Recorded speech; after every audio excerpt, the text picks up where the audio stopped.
Hello সাকিবের বন্ধুরা, নিশ্চয়ই সবাই ভালো আছেন। সবাইকে আবার নতুন একটা ভিডিওতে স্বাগত জানাচ্ছি।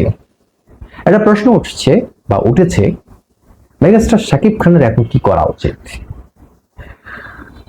বিষয়টা এই কারণে উঠেছে যে আমরা সবাই জানি যে তাণ্ডব যে সিনেমা যে হাইপ ছিল সেটা সামহাও ততটা রেসপন্স পায়নি, এবং সেটা কেন কি কারণ সেটা নিয়ে অনেক রকম কথা আসছে।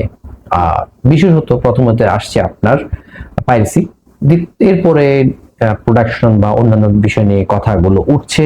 স্বাভাবিকভাবে যখন একটা কোনো কিছু দুর্ঘটনা ঘটে যায় তখন নানান রকম প্রশ্ন সম্মুখীন হতে হয় সেই সিনেমার সাথে সংশ্লিষ্ট সবাইকে।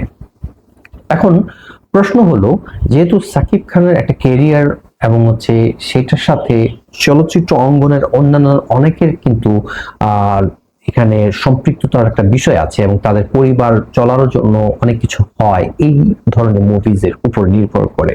সেই ক্ষেত্রে পরবর্তীতে সাকিব খান যখন মুভিজ করবেন তখন তিনি কার সাথে করলে ভালো?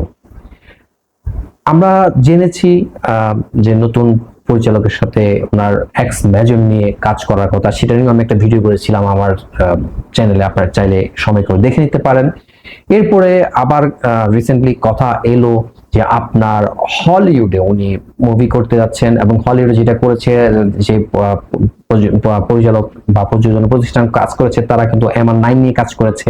তো সেটা নিয়েও কিন্তু আবার একটা অনেকের মধ্যে অন্যরকম একটা বিষয় আছে, যেমন এমআর9 আমি নিজেও ব্যক্তিগত দেখেছি। সো সেইটার যেভাবে মেক করা হয়েছে সেটার সাথে আমাদের যে আসপেক্ট সেইভাবে সেটা করা আবার এইরকম অবস্থা যায় না। তো সেটাকে কাজ করতে হলে আরো সুন্দরভাবে আরো সুন্দর করে সেটাকে মেক করতে হবে, যেহেতু শাকিব খানের ছবি হয় সেক্ষেত্রে সেটাকে আরো একটু গুছিয়ে করতে হবে।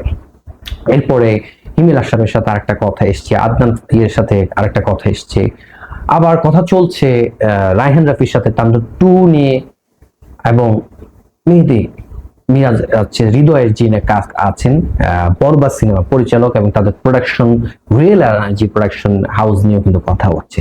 এখন প্রশ্ন হলো, শাকিব খান নিয়ে আমরা বারবার বলছি বছরে অনেকগুলো ছবি দরকার নেই, যেহেতু উনি একজন স্টার, ওনার কিছু জিনিস মেনটেন করে করতে হয়, স্ক্রিপ্ট নিয়ে চিন্তা করতে হয়, স্ক্রিপ্টের সাথে তার নিজেকে প্রেজেন্টেশন করার জন্য তার নিজের একটা মানসিক শারীরিক একটা পরিবর্তন আনতে হয়। তো সেই জন্য একটা গ্যাপের প্রয়োজন আছে। খুব ঘন ঘন ছবি করলে তখন সেটা তেমন একটা মানুষ অ্যাকসেপ্ট করবে না। আবার শুধুমাত্র শাকিব খানের সিনেমা দিয়েই ইন্ডাস্ট্রি চলবে এরকম হওয়া উচিত না। অন্যান্য আর্টিস্ট যারা আছে তাদেরও সারা বছর ব্যাপী কিছু ছবি করতে হবে। তো সেক্ষেত্রে শাকিব খানকে সংখ্যার দিকে কিন্তু খেয়াল রাখতে হবে। তো আমরা জানি যে সেখানে একটা কথা এসছে, বছর 3টা করলেই মোটামুটি এনাফ। যার দরুন ওনার নিজের একটা যে স্ট্যান্ডার্ড উনি সেট করেছেন সেটা মেনটেন করা সুবিধা হবে। সব ছবি যে সব সময় আপনার তার আগের টাকা ছাড়িয়ে সেটা আরো খুব ভালো করবে সেটা আমরা প্রত্যাশাই করি, কিন্তু বাস্তবায়নের সময় অনেক রকম ভিন্ন রেজাল্ট আসে। একই স্টারের দেখা যাচ্ছে কয়েকটা ছবি ভালো যাচ্ছে, পরবর্তী একটা ছবি খুবই ফ্লপ হচ্ছে, সেটা আমরা হলিউড বা বলিউড আমরা দেখি। তো সেটাও আমার এখানে ঢালিউডে কিন্তু তার ব্যতিক্রম হওয়ার কোনো সুযোগ নেই, এটাও হতে পারে। এখন প্রশ্ন হলো, যেহেতু এখানে আগামী বছর আমরা জানি যে শাকিব খান বা এই ইন্ডাস্ট্রি আমাদের রোজার ঈদটাকে কিন্তু খুব ভালো একটা ছবি যদি আমরা উপহার দিতে পারি সেই ক্ষেত্রে কিন্তু মানুষ সেটাকে ভালোভাবে লুফে নেয়।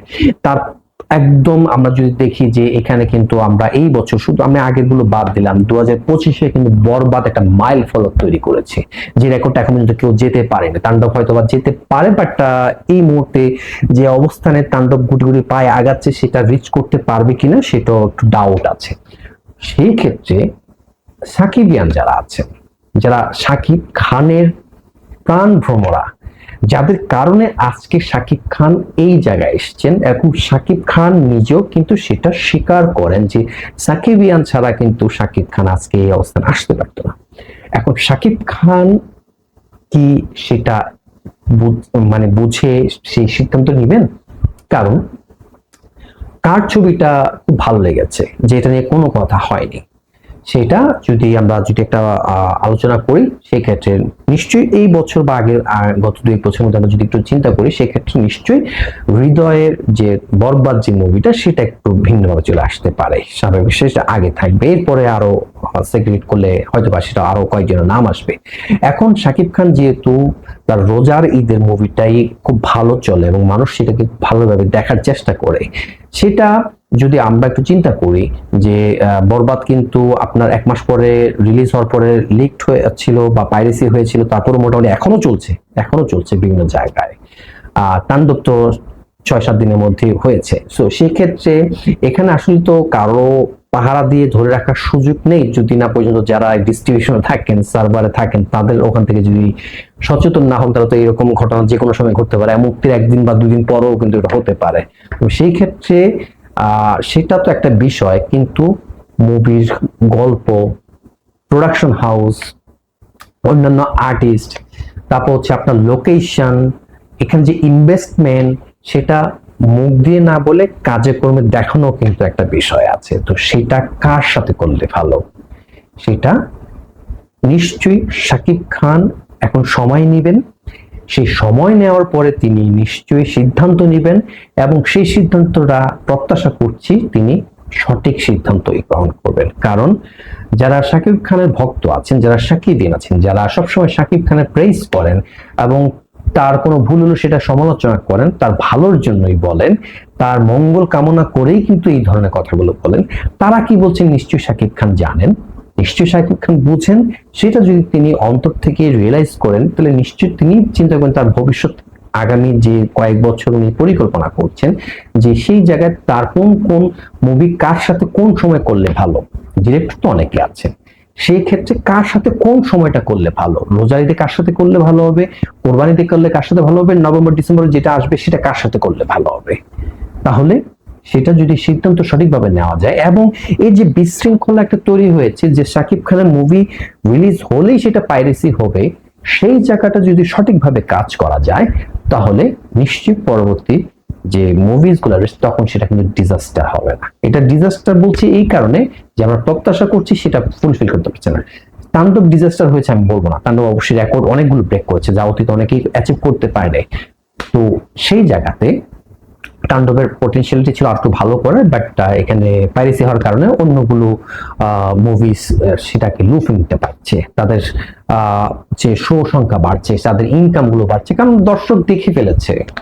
তারা অনেকেই কেন হলে গিয়ে দেবে, তারা হলে যাচ্ছে ঠিকই, তবে তাণ্ডব না দেখে কিছু সংখ্যক মানুষ বা অডিয়েন্স সেটা উৎসব বা অন্য মুভিজ দেখছে, যেটা আমি একটু আগে আরেকটা ভিডিওতে বলেছি আপনাদের সাথে। সো সেই জায়গায় শাকিব খান নিশ্চয়ই যদি তার ভক্তদেরকে ভালোবেসে থাকেন, ভক্তদের জন্য তো উনি এই রকম মুভিজ গুলো কাজ করে থাকেন, ভক্তদের স্যাটিসফ্যাকশন, তাদের চাওয়া পাওয়াকে উনি নিশ্চয়ই সেটাকে বিবেচনায় রাখেন।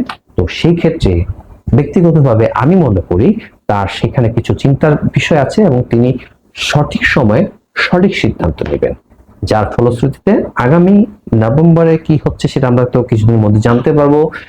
রোজার ঈদে কোন মুভি কার সাথে হবে সেটাও জানতে পারবো, কোরবানির ঈদে কার সাথে মুভি হবে সেটাও আমরা জানতে পারবো। আপনার কি মনে হয় কার সাথে শাকিব খানের আগামী বছর 2026-এ রোজার ঈদে কার সাথে কাজ করলে ভালো, এবং কোরবানিতে কার সাথে, কোন পরিচালকের সাথে কাজ করলে, কোন প্রোডাকশন হাউসের সাথে কাজ করলে, প্রযোজনা প্রতিষ্ঠানের সাথে কাজ করলে তার জন্য ভালো হবে, সমগ্র চলচ্চিত্র অঙ্গনের জন্য ভালো হবে, সেটা আপনি কমেন্ট করে জানাবেন। অবশ্যই যাওয়ার আগে চ্যানেলটাকে সাবস্ক্রাইব করে পাশে থাকবেন। পরবর্তী ভিডিও দেখার আমন্ত্রণ রইল। ততক্ষণ সবাই ভালো থাকবেন। আল্লাহ হাফেজ।